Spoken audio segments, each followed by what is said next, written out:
So next up is the RAC Woodcote Trophy and Stirling Moss Trophy. We've got those cars in the collecting area, but before we go to the grid, we managed to have a chat to David Cottingham earlier. David Cottingham, founder here of DK Engineering. You're supporting this weekend this Donington Historic Festival, but your business goes back a long way to 1977.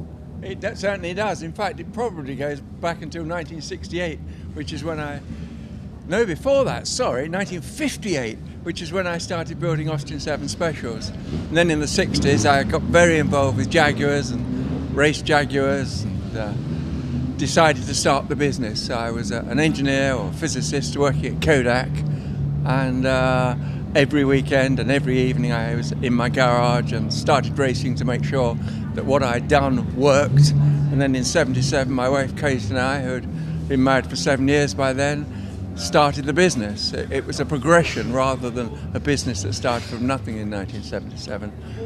It's grown a lot and it's thriving. You do a lot of work with Ferraris, and you still, of course, race a Ferrari yourself. Yeah, well, you're absolutely right. In 1977, I made the decision to concentrate on Ferrari. I'd followed the brand, I'd had a couple, and I noticed that throughout the whole world, there was hardly anybody restoring the old race Ferraris, and there were great opportunities back then. And as much as I loved Jaguars, I thought Ferrari was the way to go.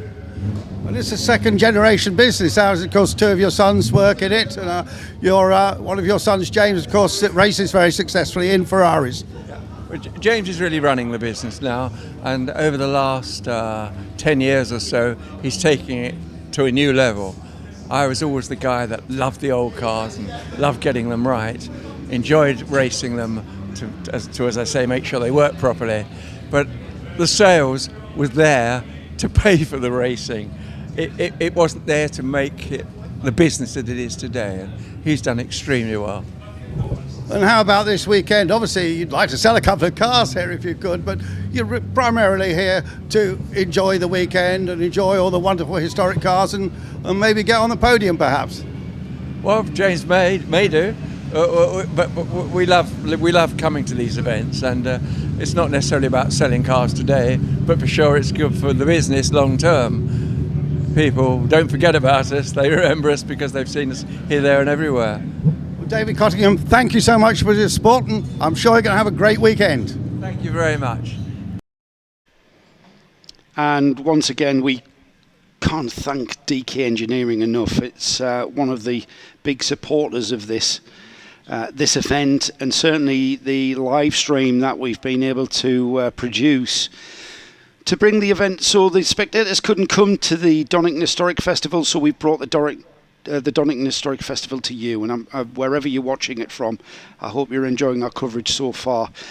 Also, you can get involved, of course, with the medium of Twitter. If you hashtag Donington Historics, and my handle is @Bradders3078. Feel free to ask me or Andrew, who's at Pitlane Andy. And feel free to ask us any questions and we'll try and get you the answer. You may even spot things that Alistair and I and Andrew don't spot, and you may even know a bit more of the history of the cars that we are seeing here this weekend. So feel free to join in with the fun that we're having at the Donington Historic Festival, I should say. And a big thank you once again to DK Engineering, Motor Racing Legends and the Royal Automobile Club for allowing us and allowing it to happen and enabling it to happen on a live stream. And other partners in the festival, of course, Dunlop Goodyear, as it's known, Dunlop being a big supporter of the Historic Grand Prix Car Association, as well as being a supporter of this event, along with Silverstone Auctions, Historic Promotions, and of course Motorsport Vision for allowing us to use their beautiful facility that is Donington Park. I'm always happy when I drive through the gates of Donington. I've raced here, I've run teams here, and I've talked here, and we'll continue that.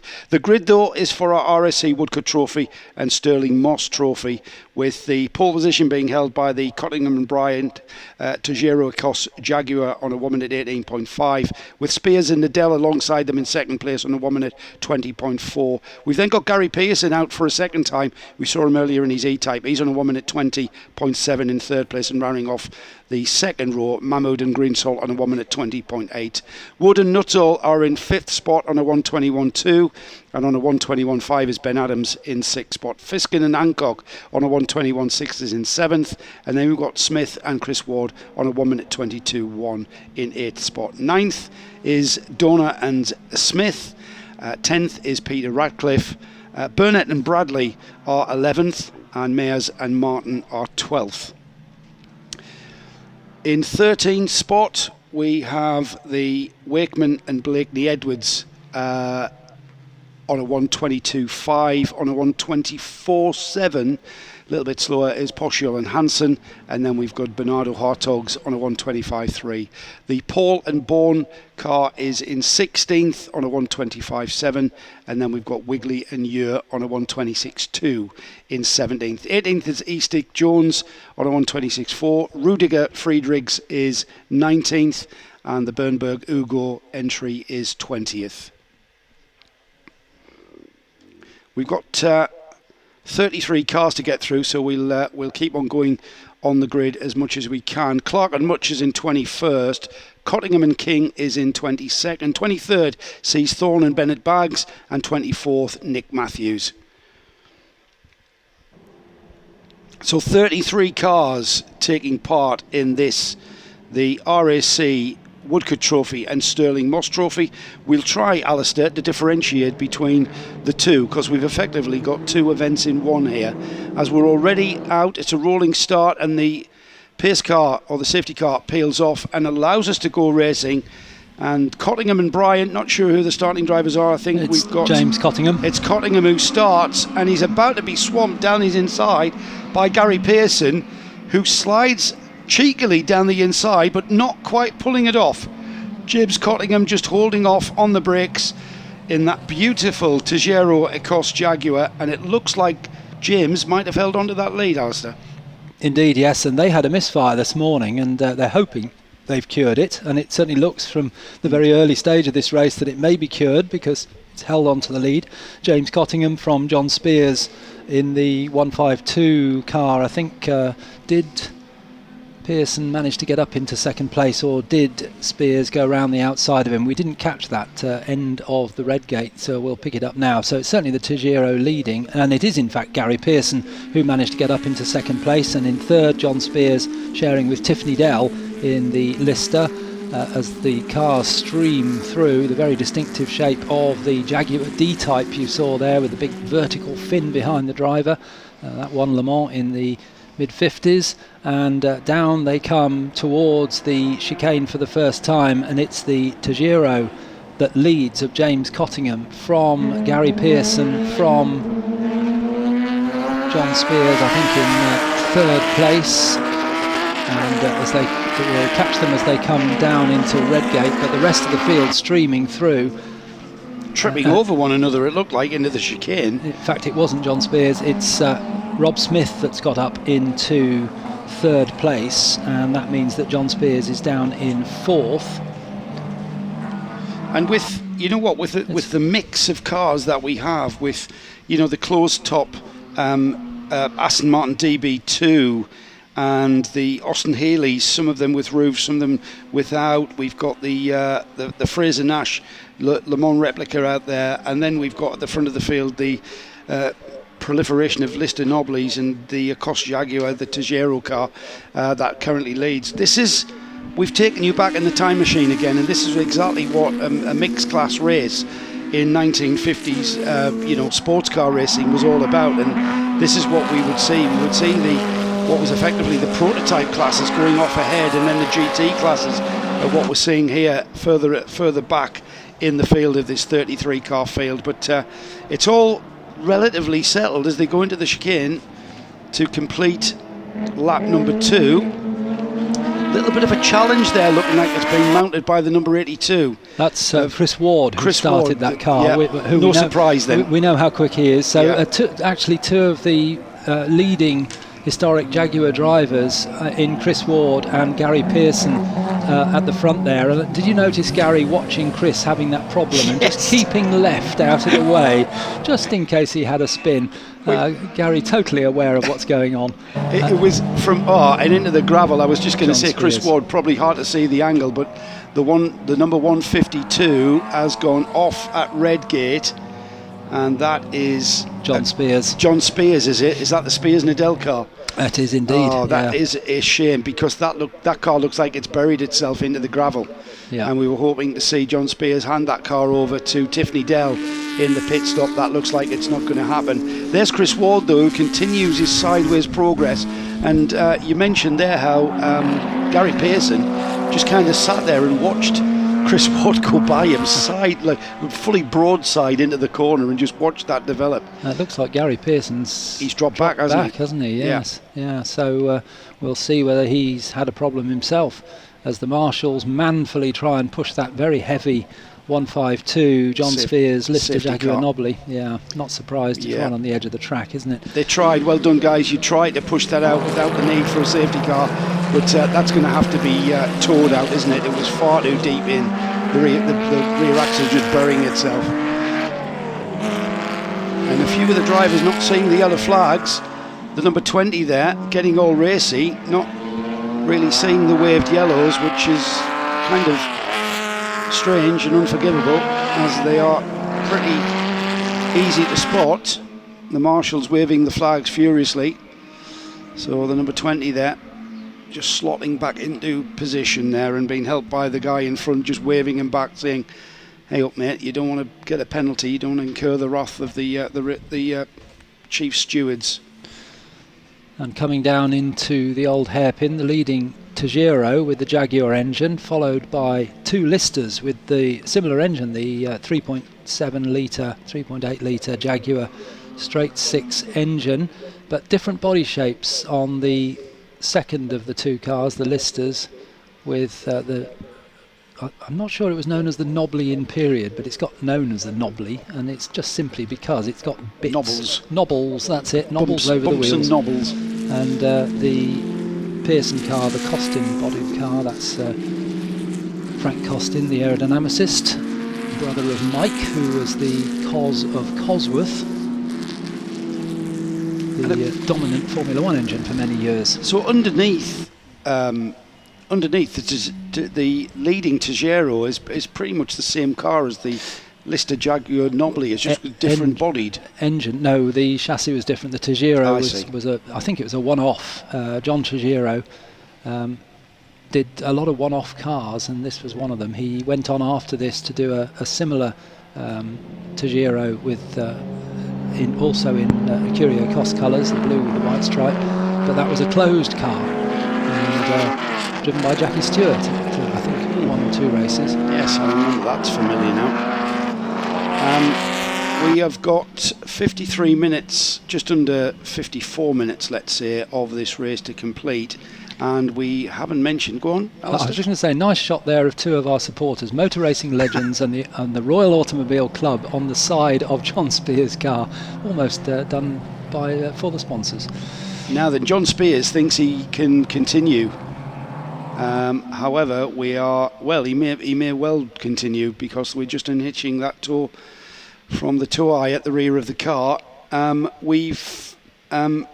We forgot to mention it's a 60-minute race. This, you probably gathered that watching on your TV screens, that the timer has clicked down from 60 minutes. But that means we're going to have pit stops, and once again the pit stop window will be 20 minutes into the race, and it will close at 40 minutes into the race. So we've got a 20-minute pit stop window, and it's a minimum of a 60-second stop. And once again, Alistair, is that a 75-minute total from in to out? 75 seconds, yeah. 75. Did I say minute? You did. Did I? That's a long pit stop, isn't it? 75 seconds from pit in to pit out. But in the middle of that, you've got to remain static on the pit apron for 60 seconds. And that allows you to change drivers for the competitors that have chosen to share the car. If not, you can, I believe, stay in the car and just be timed down now. Yeah.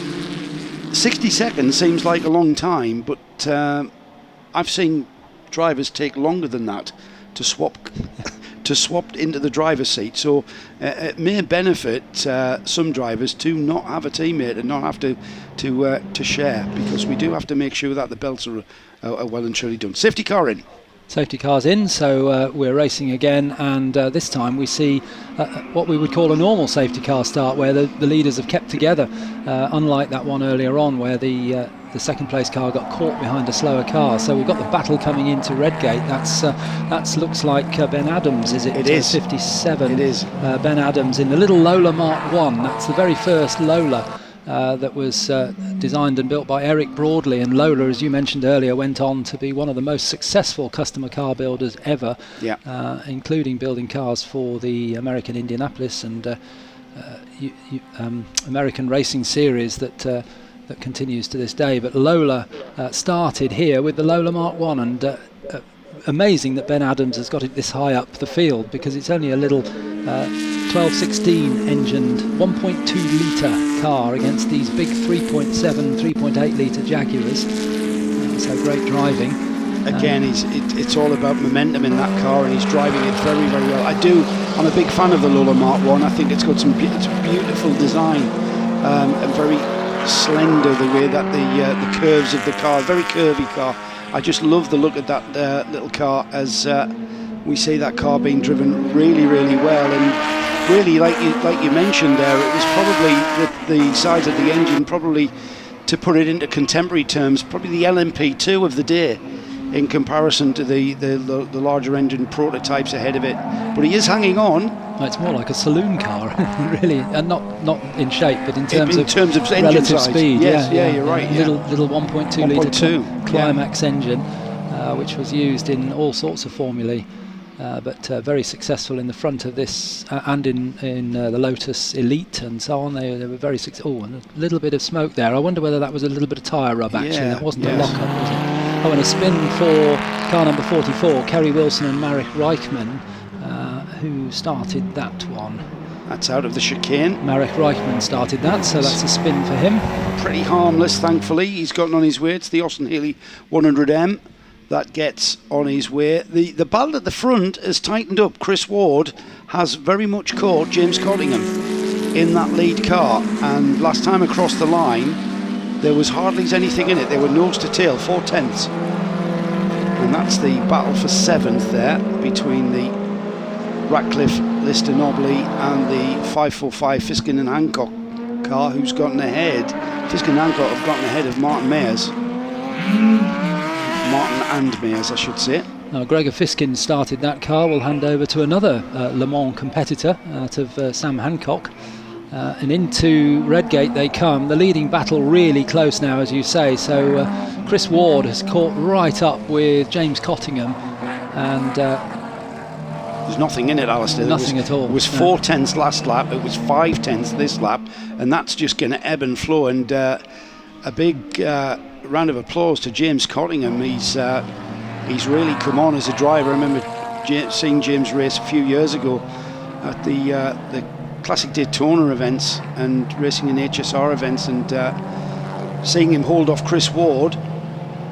Chris Ward was always an upcoming name, really, that just didn't continue to the top levels. We're seeing on screen there the absolute iconic shape of the Jaguar D-Type. That's Ben Eastick's car, and it's Ben who started the race, and he'll hand over to Carl Jones, who you may remember if you've followed touring car racing for some years. Carl Jones was an absolute top driver in the British Touring Car Championship in the days of the RS 500 Sierras, and he really enjoys his racing, sharing with Ben in that lovely D-Type. We're back now with the 5th place battle, which is the car number 8, which has been started by Tony Wood, and we'll hand over to Will Nuttall. They're like old mates now, aren't they, these drivers? They've been out so often already, and it's 3 abreast. Oh, in fact, looks like Tony Wood's in trouble. Tony Wood puts his hand up coming down the pit straight just as we're talking about him. That's called the curse of the commentator. Yes, it really is, yeah. But a battle continues between Ben Adams and the 69 Cooper of Charlie Martin started that. We'll hand over to Justin Mayers. And again, that's the Lullermark one that we were talking to. Yep. He really has no right to be where he is with that 1200cc car. How big's the engine in the Cooper Monaco? The T49, the car we're looking at there, number 69. That's a 2 litre. Right, so a little bit more engine size, and he did struggle to get past the Lullermark one.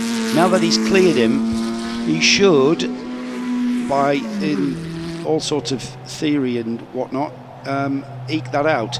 The number 8 though pulls off right at the pit exit, and that should be able to be recovered and pushed by the marshals once we show waved yellows there across the start finish line and into Redgate. That's going to take away the chance of any kind of passing opportunities into Redgate. That's not going to be there anymore because of those yellows. Just taking you back to the comment I made about the Lister Nobly. I've got the true story now. Oh, really? Texts are wonderful things, aren't they? They are. Texts. That's as far as you go, my friend. That's it. It was called the Noblean period, and thank you to my elder brother, who is also a commentator in historic racing, and he's come up with the true story. Thank you very much, Russell. John Coundley, his wife, looked at the car and said, "That looks knobbly." Is that how it got its name? That's how it got its name. She was right. Absolutely true. She was absolutely right, and it's stuck evermore, and what a great name, because it does epitomise it. There's David Reed, I think, who started his DB2, and just in the background there, when we saw David, he's sharing the car with his daughter Hannah, and David did start. David started, yeah, well, I thought so. He's more experienced than Anna. There's the leaders though. The leaders now onto the back straight, heading towards the chicane, and James Cottingham has maintained that half a second cushion. It's not exactly a comfortable cushion, and there's the battle of the GTs there with the number 100 against the DB2 Aston Martin of car number 53, David Reed. That's Mike Thorne in the Healy. We'll hand over to his wife Sarah Bennett-Baggs for the second part of the race. Oh, a lovely sideways move there behind the Aston Martin in this little battle that's going on towards the back of the field from car number 33, which is Chris and Oliver Phillips' Cooper Bristol. He's getting mixed in with those two cars with roofs, isn't he? And I'm pretty sure that Mike Thorne and David Reed are familiar protagonists on various grids throughout the season. They'll have come together. Here's that battle for... It's not the one I was thinking of. Leaders across the line last time by still half a second as the Chris Ward continues to drive that Lister Nobly, drifting it through Coppice. He hasn't seemed to be able to get any closer to James Cottingham. That's into the chicane now.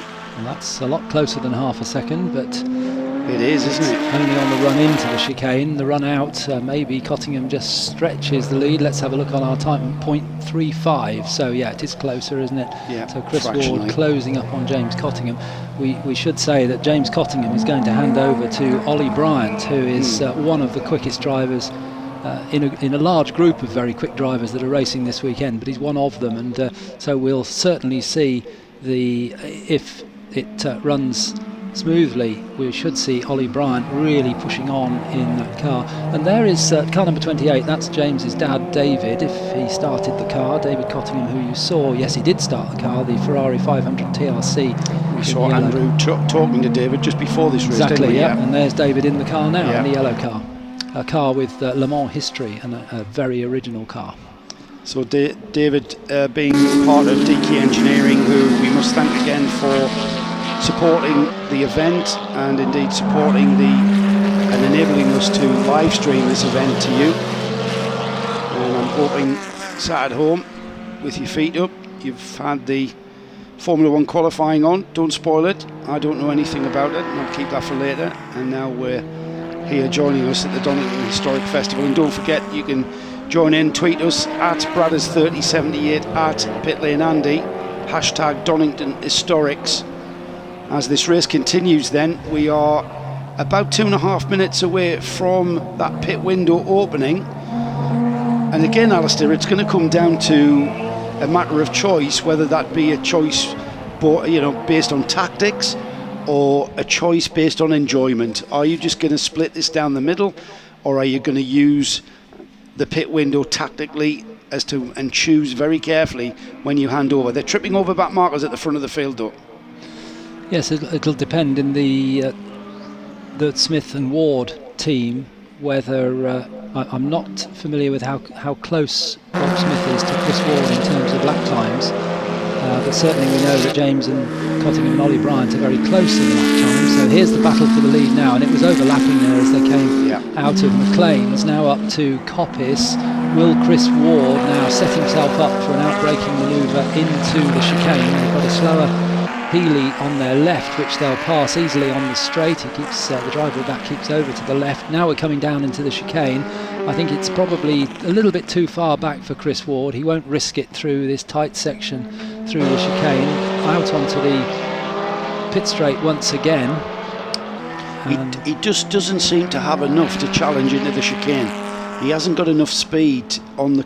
I think the Cottingham car's probably got a little bit more power from what I can see, the run down to the chicane. It's a little bit slipperier, isn't it, the 2.0? Yeah, that's a point, yes. Same engine in it, so it should be similar power. So, it's a little bit slipperier shape. We're looking here again at David Reed having a great little tussle with Richard Bradley in the little Lotus. They're on different laps, but Bradley goes through there, number 21. Great registration number, 007. Richard really loves driving that car. Yeah. He's posted some great video of him driving that car at various events, and it looks a massive handful. He's got the thing floating around, just balanced on the throttle. Great to watch. That's pretty much how you have to drive these cars from 1950s period of sports car racing. It's the RAC Woodcote Trophy in Stirling Moss for pre-61 sports cars. So these are cars that pretty much were competing in and through the 1950s. And here's the battle for the overall lead, which is also the Stirling Moss Trophy, and it's as close as ever across the line. I think the timekeepers will tell us what the gap is, 0.22, but it's visual, isn't it? It's half a car length. And into the Redgate right-hander, Chris Ward thought about a little bit of a dive there, but then he saw that the Steve Ward Fraser Nash was on the outside, so needed a little bit more space, so stays in second place. And down through the Craner curves they come. Now there's a gaggle of back markers coming up. Who will make the best of this? Will it be James Cottingham, who's leading, who'll get there first? So they'll be a little bit more surprised when he gets there, as Chris Ward manages to overlap a little bit as they come out of the old hairpin. Now they're going up, they're threading their way through the slower cars, who are all watching their mirrors very carefully as they come up to McLean's now, the right-hander. The run from here is uphill to Coppice.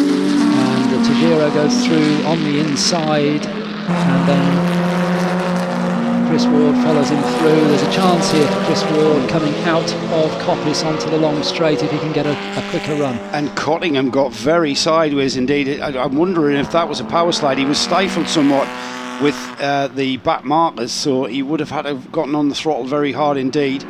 He's still got a few cars to get by as they come out onto the start-finish straight. They jink to the left around the back markers. Now they jink to the right, heading down to Redgate.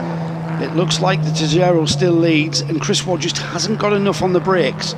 They're very, very equal, these cars, in all shapes and in all forms throughout this circuit. They're very, very similar. And you see Chris Ward there just raised his hand in thanks to Ben Eastick for keeping out of the way in the D-Type Jaguar as they lapped him. And the C-Type just behind them. Some great marks out on track, and a very full track it is indeed as they pass the inside of the John Ure Cooper T2425 on their way up the hill now through Schwantz. Chris Ward is as close as he's been as they turn into the right-hander at McLean's. No sign of any of these cars in this lead battle diving to the pits. However, I don't know, like we say, it's an unknown quantity of whether Smith has got the same pace as Chris Ward. Chris Ward, we know, is a top level quality driver, and he hangs on the tail of the leading Tejero. James Cottingham's going to hand over to Wally Bryant, who we know is going to drive with the same kind of performance level into the chicane, and he's into the pits. He's just given a hand up there. Well done on James Cottingham there for giving follows his dad in. Chris Ward. The Cottinghams are into the pits. Right. We've got Andrew Marriott in the pits to pick up anything of any interest. David Cottingham gets waved in. I'm sure they'll be into very much where they are. Out of the pits has gone the number 4. That's Gary Pearson. Now he's not swapping over to anybody, so he's being able to be and optimise that pit stop, and he will take as close to 75 seconds from pit in to pit out, including his 60-second static. Good to see John Spears back out again there in our shot. It's the car that went into the gravel. We can see Andrew there. Yeah, Andrew waiting patiently. Somebody goes grass cutting. That's across the infield. I'm not sure whether that car's pulling off and doing a great job to stay out of the way. Yes, pulling off to one of the access roads. Car 39. That's Robbie Bernberg in the little Cooper bobtail.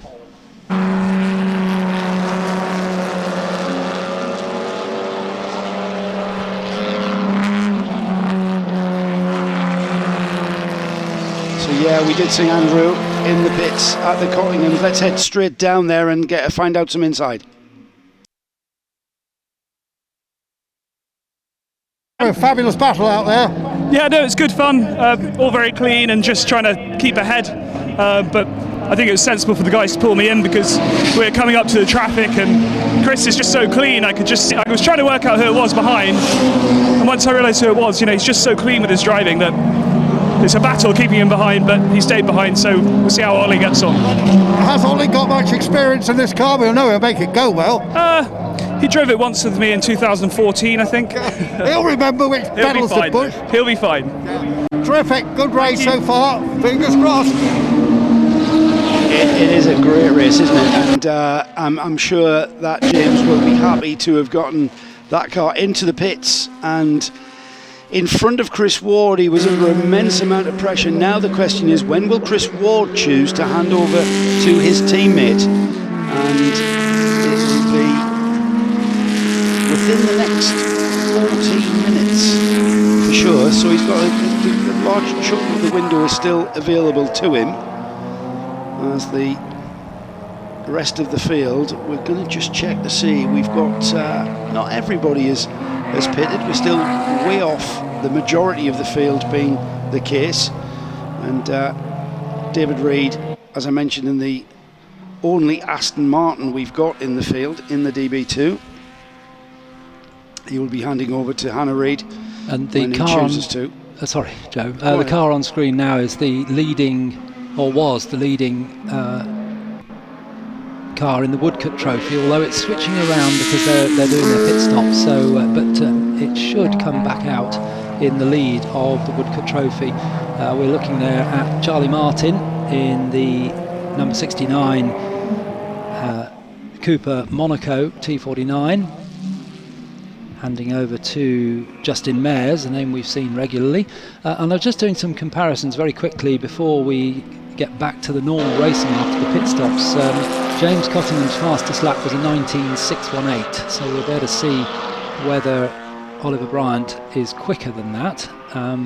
But interestingly, Chris Ward, on the lap that he was released from chasing, he did a 19.4. So Chris Ward was quicker, which is the fastest lap overall. Yeah. So fastest lap overall of the race. So he was being held up. So the agreement clearly is that Chris Ward can stay out for a little bit longer because we're now 33 minutes to go. So we've still got 6 minutes of the. Sorry, a little bit longer, 12 minutes, haven't we? 12 minutes of the pit window open. So he can go on for another 10 minutes or so, depending on what he's agreed with Rob Smith. He has basically got to build up more than 75-second lead, which he will, of course. But then the question is whether his teammate can continue that pace. That's the question.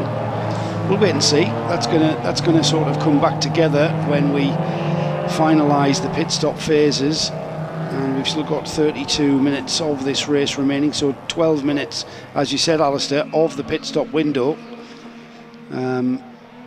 Charlie Martin continues in second place, and then it's Richard Bradley at the wheel of the number 21 Lotus 15 in third. Donna and Smith, do we know who's in that car? Is it Donna or is it Smith? We did get some information. That was started by Mark Donna, so that hasn't done its pit stop, so it's still Mark Donna, handing over to Andrew Edinburgh Smith, who we saw earlier.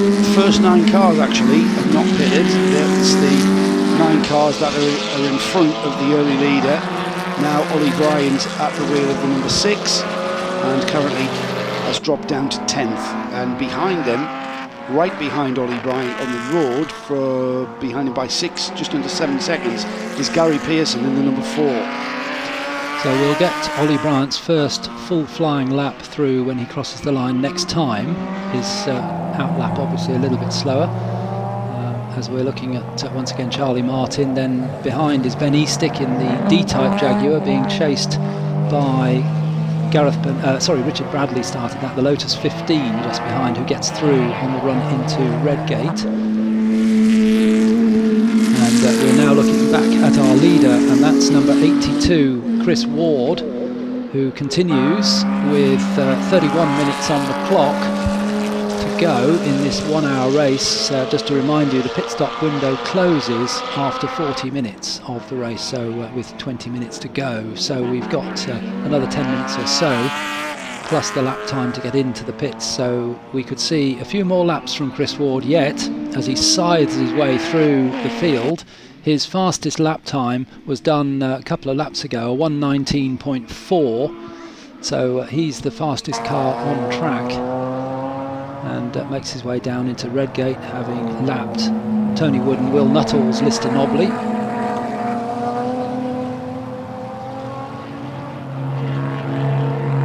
Down the hill through the Craner curves once again, and look at that, the car is never straight. Chris Ward constantly correcting with opposite lock, and as he comes into the corner, just feeding in the brakes, now onto the power again, drifts the car through. Absolutely brilliant shots of a brilliant driver, even sideways through Schwantz there as he turns in. Now we're looking at in the pits, we've got number 77, which is Tarek Mahmood and Nigel Greensall. That was started by Tarek Mahmood, and Nigel Greensall will be taking over, and I don't think Tarek will mind me saying that Nigel Greensall will almost certainly be the quicker driver. Nigel got massive experience. Talking to Andrew Marriott earlier in the pit lane, he didn't even know how many different cars he'd driven. Andrew asked him and he said, I haven't a clue. Lots. So Nigel Greensall will take over. That car in 14th place, the number 77. And there is 545, which has been taken over now by Sam Hancock, who has competed at Le Mans 7 times.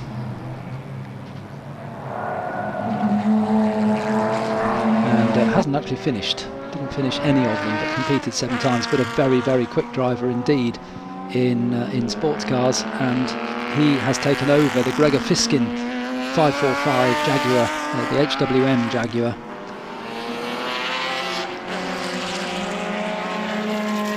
And they were leading the Woodcote Trophy. We'll have to wait till all the pit stops unwind before we know whether they're back into the lead again, but they'll no doubt have a battle with the Fred Wakeman and Patrick Blakeney-Edwards car, which is usually their main competitor in the Woodcote Trophy, as we watch cars coming out of the chicane. That's a great shot as we see them just drifting over onto that rumble strip and fighting over one piece of tarmac there, those two, as into Redgate they come, and best given to, not quite, number 16. I think that's been taken over by Nick Wigley now, has it? Yes, it's been in the pits, so Nick Wigley will be driving number 16, and down into the left-hander through the Craner curves, having just been overtaken by Mark Donner and Andrew Smith's car, which will also, I think, have been in the pits by now. Donner and Smith, yes, so that's Andrew Smith at the wheel. And they're running in 10th, 11th, 12th places. but we've still got quite a few pit stops to go, so a lot more action to unwind in the pits. Our leading cars haven't stopped yet.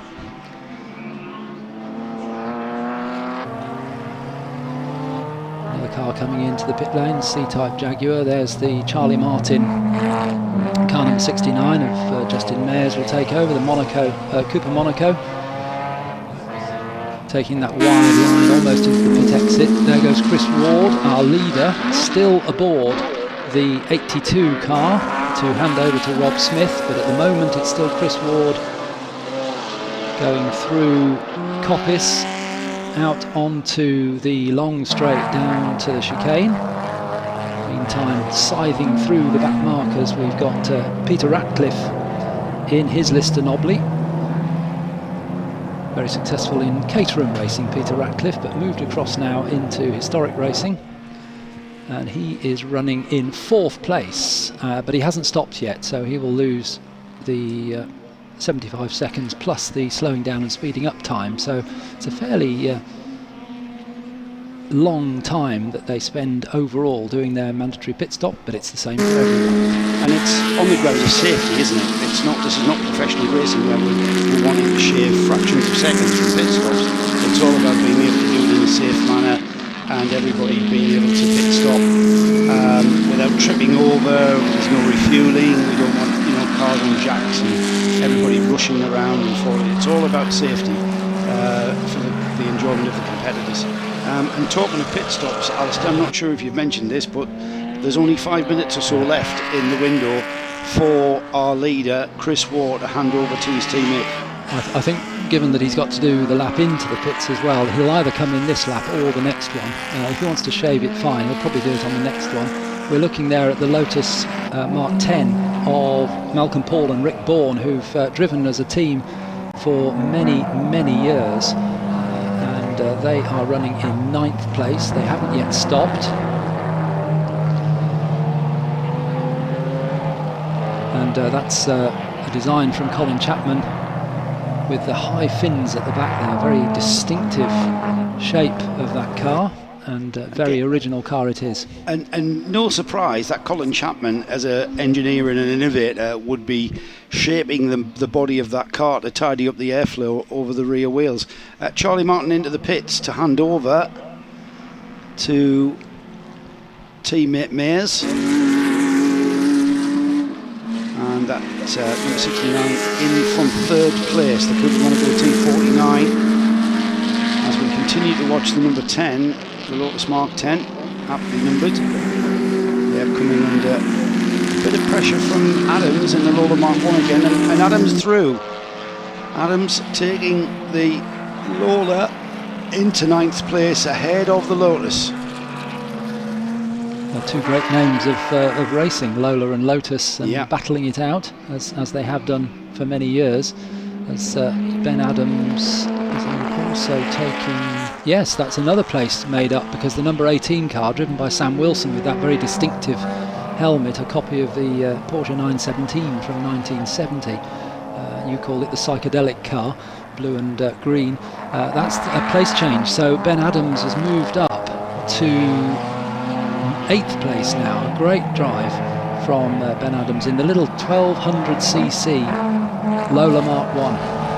Yeah, we've talked about Ben Adams in that car for a little while, and really he has no right to be where he's got that car into the top 10, and he's already served his pit stop, and into the pits has gone the leader. So the leader in with 3 minutes left on the window. You did call it, Alistair.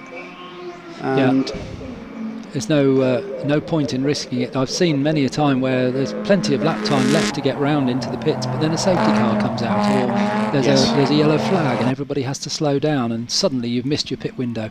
So there's Chris Ward helping Rob Smith into the car, and the team also there just tightening the belts down, full harness seat belts, so one over each shoulder and then one across your lap, and all tightened down to make sure that he's secure in the car.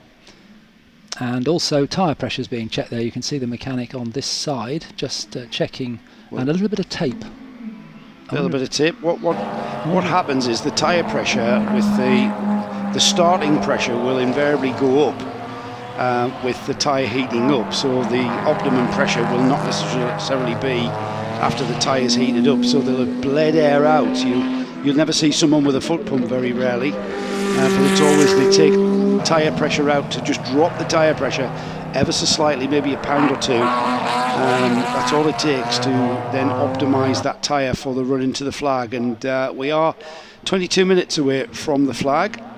Just to give you the information that there are just 2 cars that haven't stopped. One is Sam Wilson in Sir John Chisholm's Lola Mark 1, number 18, and the other is the red Lotus we were following earlier on, the Lotus Mark 10. In fact, that was it going through the picture there, I think, which is driven by Rick Bourne and Malcolm Paul, started by Rick Bourne. So just those 2 now. Everybody else has done their pit stops. So the net effect is that Chris Ward, handing over to Rob Smith, was still in the lead, and there's the car, that's the leader. But what will the lap times be like? We'll find out in a couple of laps' time when he's done his first flying lap. Well, we'll wait and see where we believe the number 82 will retain the lead as he comes through to put a lap on that number 10 Lotus 10, currently in 10th, and as that number 10 peels off, about a minute to go for the pit window to close. So the number 10 Lotus 10, who was perhaps one of the last cars, last of 2 to host that pit stop. The Rob Smith, now driven the Lister Nobly car 82, has gone through and he has a lead of 13 seconds. So Alistair, what that was Cottingham led when he came into the pits. Chris Ward then put a 13-second gap down in that time that Cottingham wasn't in front of him. You said he immediately went faster, and that's what he did. That was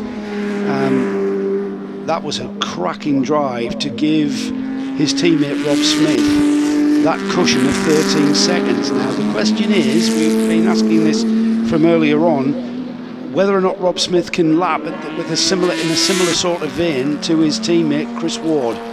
As Rob Smith continues on to Coppice, he's about to lap Hannah Reid now on the wheel of the 53. Yep. So we'll find out at the end of this lap what the sort of pace that Rob Smith can do. His first lap, obviously, out of the pits was much slower, with the pit stop time included. So he comes out now, and we should now get an idea. The fastest lap done by Chris Ward, he trimmed it down to 1:19.347, so even quicker than we saw earlier on. And Rob Smith's first time, a 1:23.2. So we'll perhaps wait another lap just till he gets settled in as he passes Carl Jones, who waves out of the cockpit there to say, go on my right there, in that absolutely iconic Jaguar D-Type, which Carl Jones loves driving, owned by Ben Eastick. Currently 15th at the moment and 3rd in class for the Eastick and Jones D-Type. And we look back to down the field where Richard Bradley has gotten the number 21 up into 4th before he's handed over, and the number 152 circulates around there, but that car is a little bit down the field, isn't it? The 152, there it is, the Spears and the Dell car. That's the car that went off at Redgate earlier on, and it's a bit of a recovery drive. Number 16 is pulling off though. Oh, Nick Wigley didn't get very long in that car, did he? Not at all. Smoke coming from the engine compartment at the front of that car, and he raised his hand. It looks like he's wanting some sort of assistance there, and he's conscious. We don't want that. Hopefully that's just oil leaking and not actually going to burst into a conflagration for the sake of that number 16.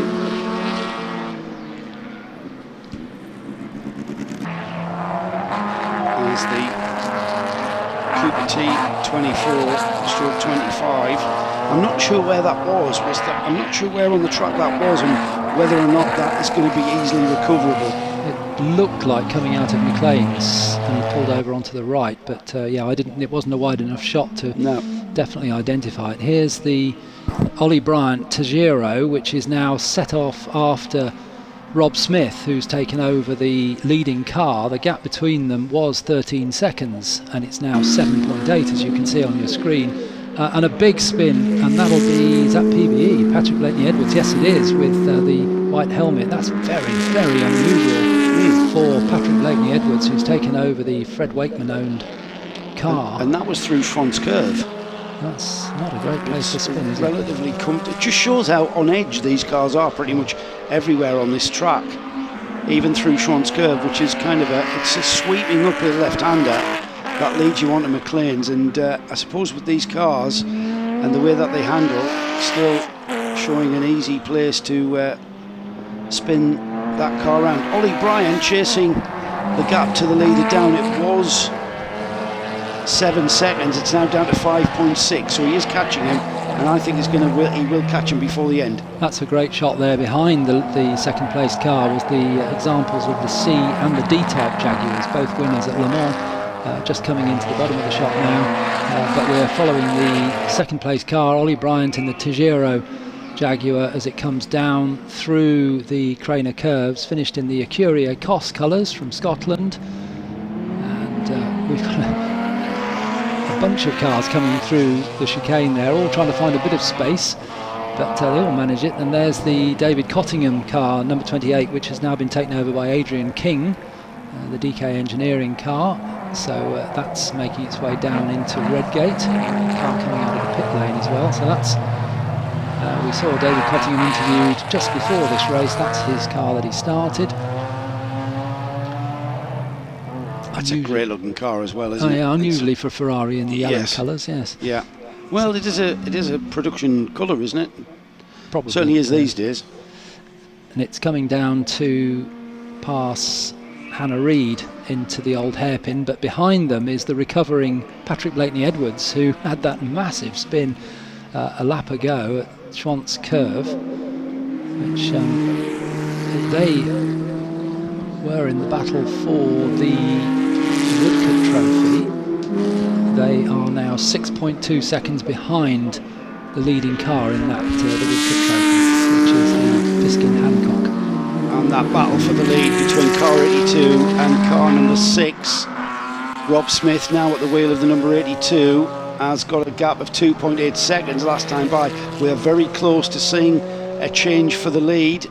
Ollie Bryant now at the wheel of the number 6, chasing him down. They are, I'm not sure where they are track position wise and how close they are to completing what will be 32 laps, but we are getting very close to seeing a change for lead, and I'm pretty sure that could in fact come on this lap. It's interesting, Ollie Bryant's times were around about 1:21. They've suddenly dropped to 1:19.7 once he saw, that's Tiffany Dell having another problem in John Spears' car. John Spears put it in the gravel on the first lap. Tiff has taken over, but it looks like a mechanical failure there for the 152 car.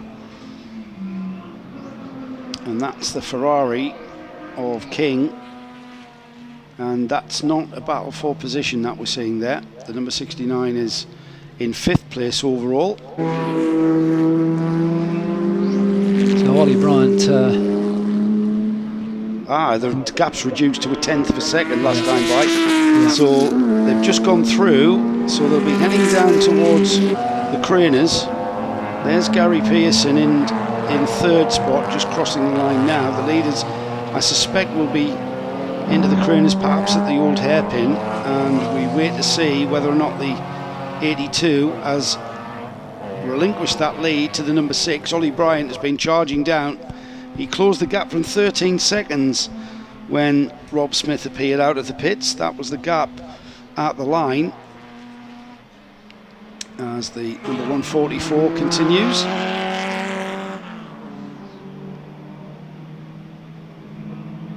And there is the Lola Mark 1 car 57. And that's a battle for position as well for 6th place, catching Peter Ratcliffe in the Lister Nobly across the line. So he didn't get the memo then. The Lola Mark 1 should not be bothering a Lister Nobly, but it is. Ben Adams continues to charge as Anna Reid now at the wheel of the 53 Aston Martin DB2. She shares with her dad David, and it wasn't that long ago, I remember it, Anne Reid, the chairman of the Aston Martin Owners Club, would be sharing that car with David also. Ben Adams looking for a way through on the inside at the old hairpin of Peter Ratcliffe as they come up the hill now. You'd think that the Lister would pull away here because it's got more power up the hill, but the little Lola is so light it just goes through on the inside. But has he run wide? No, he hasn't. He's kept it on the track. So 57 Ben Adams in the Lola Mark 1, if he doesn't get swallowed up on the run up to Coppice, has taken yet another place. And that puts him up to 6th overall in car number 57. And Ollie Bryant has indeed taken the lead with 11 minutes, well, just under 12 minutes remaining. He has taken the lead of this race as this battle between the Lola Mark 1 and the Lister Nobly continues. The number 170 in 6th place now, with Adams now back in front. That will change across the line this time. Adams goes ahead of Ratcliffe, and Ratcliffe takes it back on the power. And there goes the Lola Mark 1 on the brakes. Classic. So Lola Mark 1 much more nimble through the corners. The Lister Nobly much quicker with the power of that Jaguar engine. Will allow that car. No, not quite. Thought they were pulling alongside there. He has to follow the Lola Mark 1, almost tripping over it as they go into the old hairpin. And a car off on the exhibition straight. Car 57 into the barrier, and that's a big hit.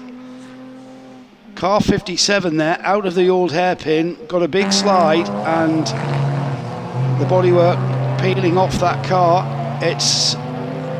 Was that the 57 I've just seen there? Yeah. So that's the Lola Mark 1 that we were just following. Yes. Ben Adams. So Ben Adams, he was absolutely on the limit of that car, and the driver is out and looks in a bit of a limp there. He got banged about a bit. That was a big hit. That was a big hit into the barrier, and that's brought out the safety car with 10 minutes of this race remaining.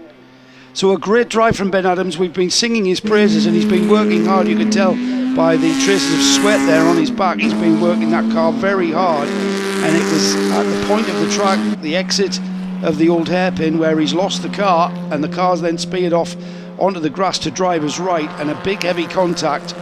But thankfully, seen Ben just slight limp there from the right foot, so he's been banged about a bit in that big hit. Safety car deployed.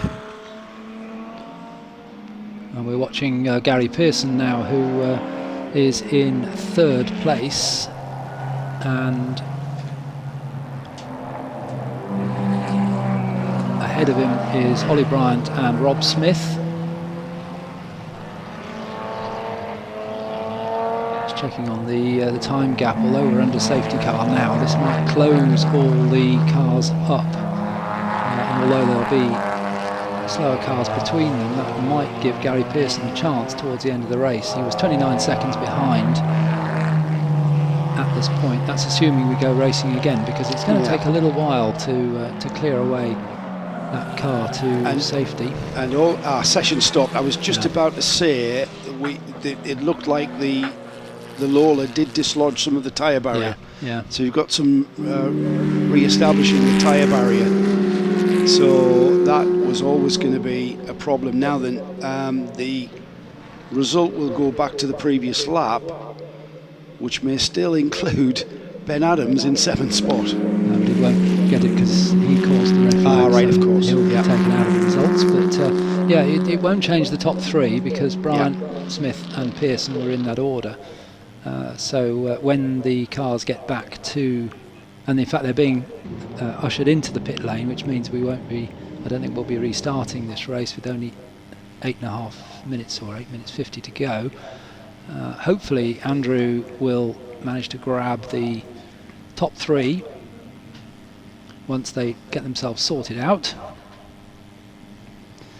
And that was a real shame, because we'd been following Ben Adams in his battles through the field on a number of occasions throughout the 55 minutes or so of racing we got, and every time we saw him, he was taking some much bigger engine scalp.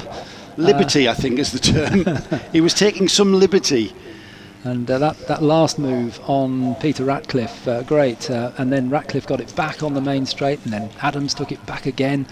But then, unfortunately, just got away from him. By the looks of it, it may, of course, have been some sort of a failure. We don't know. We didn't really see the whole of the incident other than him hitting the barriers. So it may well have been something went wrong. But Ben Adams, unfortunately, he was on the verge of doing that for lap after lap after lap, wasn't he? It's kind of unfortunate, but not quite a surprise. So the cars for our Woodcote Trophy and Stirling Moss Trophy pre-56 and pre-61 sports cars. A big thank you to the Royal Automobile Club for their support in this race, and for their support in putting together and helping to put together the Donington Historic Festival.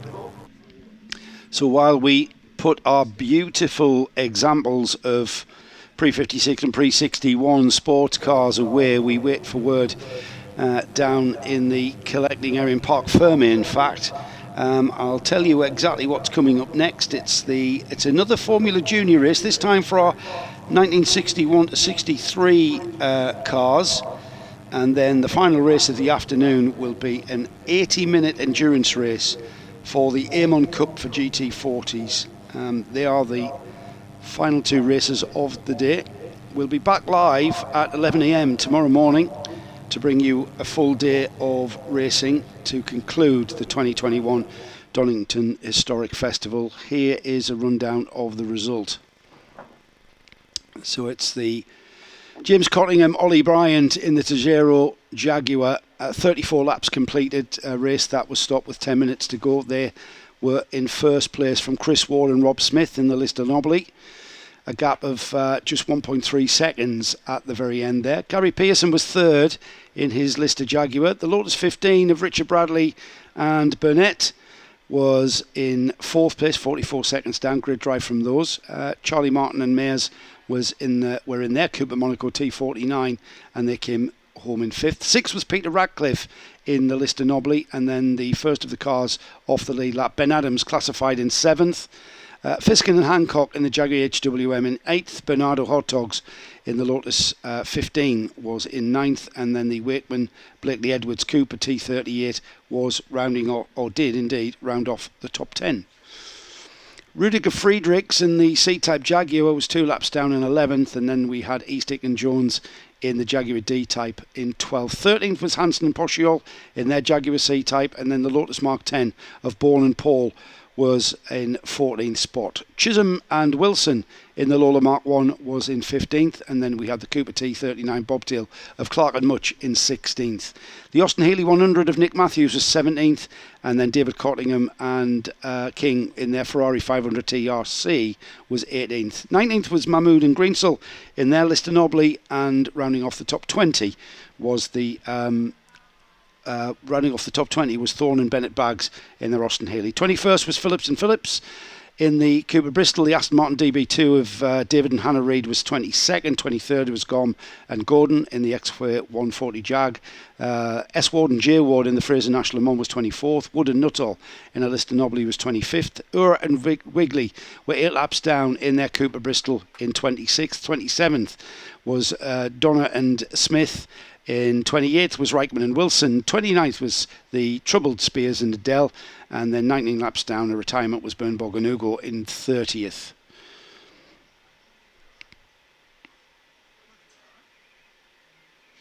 And let's head down to the podium for Andrew Marriott. Okay, well, down here in the victory circle, if we could call it that. And I'm just going to walk across here and get Ollie Bryant. Ollie! Hi, Andrew. Wow, what a great drive that was. Yeah, thanks. It was good. It's a great privilege to drive that car. I drove it about 8 years ago with James. Yeah, so I gather you're not familiar with it. But Yeah, I drove it with him at Goodwood, probably eight or 9 years ago now, and they've done a few improvements to it since, and it really flies. But he did the hard work at the start, keeping Chris behind him, and then we pitted early because we had the fuel flap was a bit loose, so that we had to take that up. And I ended up doing the longest stint, which was a good way of getting used to it. How difficult was it to get past Rob? It was fine. I mean, there was quite a bit of oil down at the back, which I think is what caused a few of the offs towards the end. But yeah, he was just getting used to that car, and I've driven this sort of car a lot more than he has. So no, it was great. Got past and then just got away, but it was good fun. Cheers, Jimmy. Yeah, so yeah, he did the hard bit at the start. Right, let's grab hold of Rob here. Yeah, good. Rob, well, you dropped the car over in the lead, but that Ollie Bryant's a bit quick, isn't he? I tried to hold him off. I just needed a bit more time in the car before today, but fantastic race. Tried to hold him off, put up a gallant defence, but just couldn't hold him back. It was unlucky because 2 laps later the Reds came out. So I've learned a lot today, really enjoyed it, and looking forward to getting back to Thruxton. I must say, you and Chris look very smart in your green overalls, or race suits as we call it these days. Molten Salt, well, that's a famous brand. What's that all about? Well, a good friend of mine for 30 years, Steve. He's going racing this year. We've started Malden Salt Racing, and I think the Lister looks just as good as the overalls. But massive thanks to Steve and Malden Salt Racing. Fantastic job this weekend. First time out in the car and got P2. Excellent, well done. Let's try and move over and grab some more people here, because remember there was 2 races going on. And what I really need to do is find Gregor Fiskin here. Yeah. Let's dive in here, Gregor. And Sam indeed as well. Well, it was a funny situation because we had 2 races running in parallel, so you had the victory really. Well, I think it was a lot going on out there, and it's what's impressive with these old drum brake cars that they can actually mix it in with the Listers as well. Albeit over our stint, we just ran out of stopping power, but we didn't run out of going power, and we certainly didn't run out of fun. And you certainly win the prize for the best face mask, I have to say. Thank you very much. Exactly, I'm fully branded. Fully branded. Let's get Sam in. Sammy. Sorry, hi. How was it driving this lovely old car then? Well, it is a lovely old car, but because it's a lovely old car, it's on drum brakes, and drum brakes in a 1 hour race, they don't really go together very well. So Gregor kindly gave me a much needed bit of advice at the pit stop, which was the brakes do exist, they're just right at the bottom of the footwell, push really hard, and I've got cramp in my car for having to press so hard to find some deceleration, but actually you kind of adapt, and you realise quite quickly you need to just back off and keep it together, which is what we did. So no, really good fun, and thank you, mate. Thanks for having me. Did you try and conserve the brakes at all? Did he? No, I didn't. No, I didn't. I drove it as though I'd stolen it. Excellent. Well, that's the victors there. Maybe we'll just grab second in that category, because Fred Wake was over here. Well, that was fun, wasn't it? That was fun. It's been too long since I've been in a car, so just being here is a joy. Yeah. Driving, of course, with your old mate Pat. Now you've got another race later, which you've won here at Donington many times, of course. Yeah, we have. When we go pre-war, I'm talking. We're going pre-war tomorrow. We're going touring car tomorrow. We're going into Pall Mall, so we're going to be very, very busy and probably quite knackered by Sunday night. Well, that's it. No, where Fred went. Patrick hit some oil going up McLean's and had a very scary. He had a very scary moment, so I think he's probably sitting down and just sort of pulling himself together. Excellent. Well, that's great news from here in the victory circle. Back to you in the commentary position, and my mask keeps sitting down, which is rather annoying.